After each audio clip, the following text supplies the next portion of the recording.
Alhamdulillah. Alhamdulillahirrabbilalamin. Kita masih di Islam itu Indah. Dan buat jamaah yang baru bergabung, hari ini kita sedang membahas tema aib orang dicari, aib sendiri dihindari.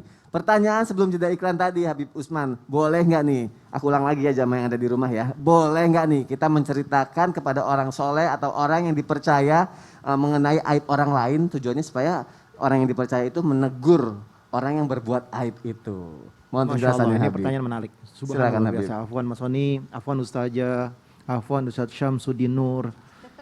Bismillahirrahmanirrahim. Allahumma salli ala Sayyidina Muhammad wa ala ali Sayyidina Muhammad. Bolehkah kita menceritakan aib keluarga kita ataupun saudara kita atau kepada orang yang alim, ya kan? Yang dimana kita ceritakan saudara kita nih punya masalah nih begini-begini, entah dia judi, entah dia khamar, entah dia pencandu, atau dia mukulin orang, atau dia macam-macam. Bolehkah nih aibnya kita ceritakan kepada siapa? Kepada orang yang alim ataupun orang yang saleh, dengan tujuan orang alim ini akan menegurnya, menasehatinya, memberitahunya untuk ke arah yang lebih baik, dan ini diperbolehkan. Dan ini diperbolehkan dalam aturan agama, dalam aturan syariat yang bawa oleh baginda Nabi besar Muhammad sallallahu alaihi wasallam. Dan ini adalah bentuk ud'u ila sabili rabbika bil hikmah wal mau'izatil hasanah wajadilhum billati hiya ahsan. Sebuah cara berdakwah dengan tujuan berbicara yang baik, bicara yang ma'ruf dengan mau'izatul hasanah, kalimat-kalimat yang baik, dan juga wajadilhum billati hiya ahsan, bertukar pikiran untuk menyelesaikan satu permasalahan yang ada dalam kehidupan keluarga tersebut. Yang pertama boleh dilakukan meminta fatwa seorang mufti. Kalau di Indonesia tidak ada mufti, tapi di Indonesia sebetulnya ada. Mufti pertama di Indonesia itu kakek saya, Al Habib Utsman bin Abdullah bin Agil bin Yahya, mufti Jakarta. Itu mufti satu-satunya, nggak ada lagi di Indonesia. Dan kalau di negara-negara lain mungkin ada mufti Malaysia, mufti ini, itu ada untuk memberikan, menanyakan sebuah fatwa dan meminta tolong, meminta bantuan, mengadukan masalah terhadap kejadian yang terjadi terhadap rumah tangganya, keluarganya, untuk menyelesaikan masalah kehidupannya. Itu ada, itu namanya mufti. Dan juga sebagaimana contoh nih, ada ketika pada zaman Rasulullah Shallallahu Alaihi Wasallam, istrinya siapa? Abu Sufyan yang bernama Hindun telah datang kepada baginda Nabi besar Muhammad Shallallahu Alaihi Wasallam. Dia mengadukan kepada Rasulullah Shallallahu Alaihi Wasallam, suami saya pelit, suami saya susah ngeluarin duit, saya tidak dikasih nafkah, anak-anak saya makan susah, ini itu macam-macam diomongin, ya kan? Berarti kan itu kan buka aib, ya kan? Ini terjadi juga pada zaman Rasulullah SAW, yang dimana Hindun ini datang kepada Rasulullah. Apa jawaban Rasulullah? Sebelum dijawab, Rasulullah ditanya dulu, bolehkah saya ngambil uangnya? Bolehkah saya nyolong gitu kan? Bolehkah gitu kan?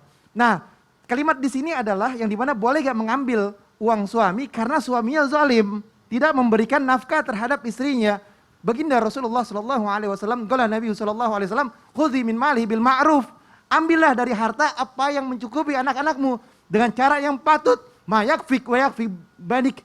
Maknanya di sini adalah kasih dengan sesuatu yang cukup, yang tidak berlebihan. Misalkan contoh buat makan boleh, buat keperluan sekolahnya boleh, buat kewajiban-kewajibannya boleh. Bukan ngambil buat apaan? Beli gelang, beli emas, ya kan, belanja, beli tas dan lain sebagainya, itu nggak boleh, itu yang nggak benar. Kalau diambil dengan cara yang patut, cara yang baik, diperbolehkan. Dan ditanya lagi, kalau misalkan ngadu lagi sama siapa? Tadi Ustaz Sam sudah disampaikan, boleh juga mengadukan tindakan kezaliman seseorang kepada pihak yang berwenang atau penguasa. Yang dimana tadi, saya bingung nih ceritain aib istri saya atau suami saya, nanti saya dosa. Nah, diperbolehkan di dalam sebuah pengadilan atau sebuah hal yang dimana harus yang diadukan karena perbuatannya sudah zalim. Hal di sini yang dimana berharap kejadian kezaliman, perlakuan perbuatannya ataupun aib yang terjadi dalam rumah tangganya, ada jalan keluar yang akan dilakukan. Itu poinnya. Ada jalan keluar yang akan dilakukan, berharap, kita kan tentu berharap rumah tangga kita kan sakinah, mawaddah warahmah. Ketenangan, gak pusing, gak ribut, ya kan. Cinta, kasih sayang, rumah tangga yang di dalamnya tenang. Wah, udah Masya Allah. Rumah tangga ente tenang kan? Ya, tenang, Masya Allah, Alhamdulillah.